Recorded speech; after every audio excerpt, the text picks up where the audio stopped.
नमस्कार, मी पंजाब डक. आज आहे 2 ऑगस्ट 2026. मी विदर्भामध्ये बुलढाण्याकडे आहे. तर या ठिकाणून महाराष्ट्रातल्या शेतकऱ्याला अंदाज देणार आहे. राज्यातल्या सर्व शेतकऱ्याला सांगू इच्छितो की म्हणजे आजपासून पावसाचा जोर ओसरणार आहे आणि ठिकठिकाणी सूर्यदर्शन होणार आहे.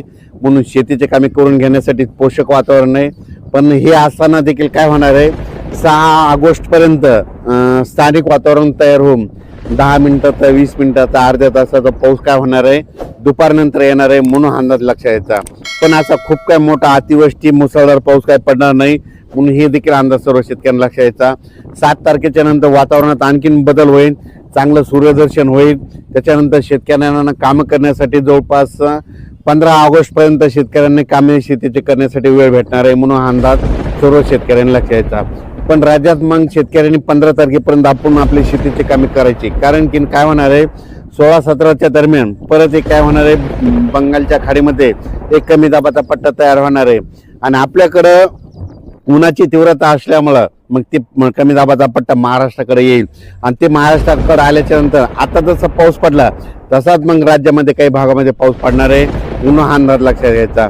त्याचा व्हिडिओ आता आपण नंतर दिला जाईल. पण तोपर्यंत शेतकऱ्यांनी काय करायचं, 15 ऑगस्टपर्यंत शेतीची कामे करून घ्यायला काही हरकत नाही. म्हणून हा अंदाज देखील सर्व शेतकऱ्यांना लक्षात घ्यायचा. या ऑगस्ट महिन्यात देखील एक चांगला मोठा पाऊस येणार आहे. म्हणून हा अंदाज लक्षात घ्यायचा. म्हणजे सांगायचं झालं तर 17 ऑगस्ट पासून ते 30 ऑगस्टच्या दरम्यान एक चांगला मोठा पाऊस येईल. म्हणून हे देखील सर्व शेतकऱ्यांनी लक्षात घ्यायचं. तसेच सांगायचं झालं तर ज्या भागात पाऊस कमी पडलेला आहे ते जिल्ह्याचं नाव सांगतो. सोलापूर जिल्हा आहे, आता पडला पण त्याच्यामध्ये आणखीन कमीच आहे, तूट भरून निघालेली नाही. सोलापूर जिल्हा, बीड जिल्ह्याचा काही भाग, लातूर जिल्हा, धाराशिव जिल्हा, त्याच्यानंतर परभणी जिल्ह्यातला काही भाग, नांदेड जिल्ह्यातला काही भाग. तर ह्या जिल्ह्यातल्या सर्व शेतकऱ्याला सांगू इच्छितो की आता आणखीन 7 तारखेपर्यंत दररोज अर्ध्या तासाचा, 1 तासाचा स्थानिक वातावरण तयार होऊन दररोज वेगवेगळ्या भागात पाऊस पडणार आहे. म्हणून हा अंदाज लक्षात घ्यायचा. म्हणजे 7 तारखेपर्यंत आणखीन सोलापूर जिल्ह्यात देखील थोडाफार पाऊस आहे. म्हणून ही अंदाज लक्षात घ्यायचा. मंगळवेढा, पंढरपूर, सोलापूर ह्या पट्ट्यामध्ये देखील काय होणार आहे, ह्यामध्ये 7 ऑगस्टपर्यंत पाऊस पडणार आहे. म्हणून त्यांनी देखील अंदाज लक्षात घ्यायचा. धाराशिव जिल्ह्यातल्या शेतकऱ्याला सांगितलं होतं, तुम्ही काय करा की 7 ऑगस्टपर्यंत दररोज वेगवेगळ्या भागात तुमच्या वेगवेगळ्या तालुक्यात दुपारनंतर थोडा पाऊस येणार आहे. म्हणून हा अंदाज लक्षात घ्यायचा.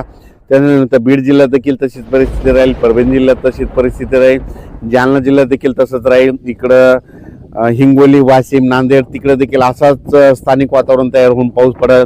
अमरावती, अकोला, बुलढाणा तिकडे देखील चिखली, बुलढाणा, मेकर, लोणार, सिंदखेड राजा, देऊळगाव राजा, इकडं घाटाच्या खाली मालेगाव, नांदुरा, अकोट ह्या परिसरात देखील काय होणार आहे, दुपारपर्यंत ऊन राहील. दुपारनंतर स्थानिक वातावरण तयार होऊन 20 मिनिटाचा, 22 मिनिटाचा थोड्या सरी येणार आहेत. म्हणून हे लक्षात यायचं.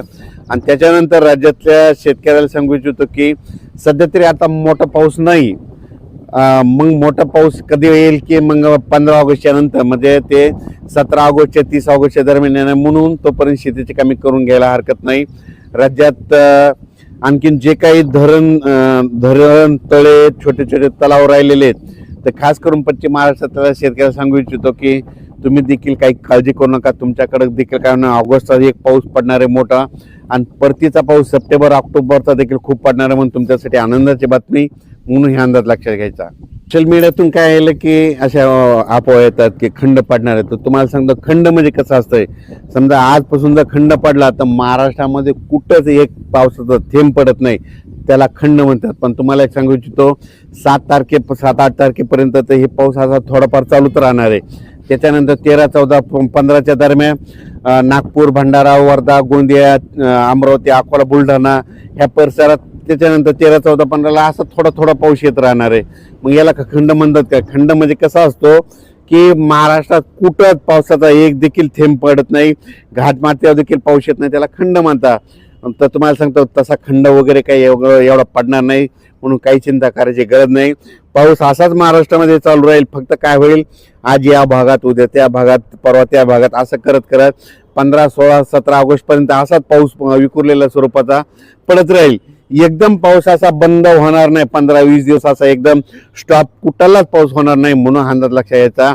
त्याच्यानंतर तुम्हाला सांगतो, एक कमी दाबाचा पट्टा येणार आहे. त्या कमी दाबाच्या पट्ट्यामुळे सरळ ते महाराष्ट्राकडे येत असल्यामुळं त्याचा पाऊस येणार आहे म्हणून काही चिंता करायची गरज नाही. 7 ऑगस्ट पर्यंत तुम्हाला सांगू इच्छितो कोकण पट्टी म्हणजे रत्नागिरीपासून पालघरपर्यंत ह्या घाटमाथ्याचा ते पाऊस न ते चालूच राहणार आहे. म्हणजे मोठं नसणार आहे पण ते पाऊस चालू राहणार आहे.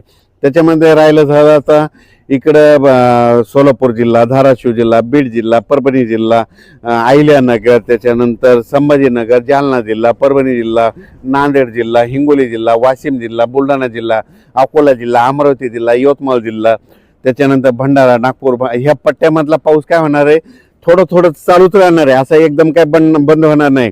10 मिनिटाचा, 5 मिनिटाचा, 20 मिनिटाचा अशा सरी येणार आहे म्हणून हा अंदाज लक्षात यायचा. पुन्हा 13-14च्या नंतर काय होणार आहे एक कमी दाबाचा पट्टा उत्तर प्रदेशकडे जाणार आहे.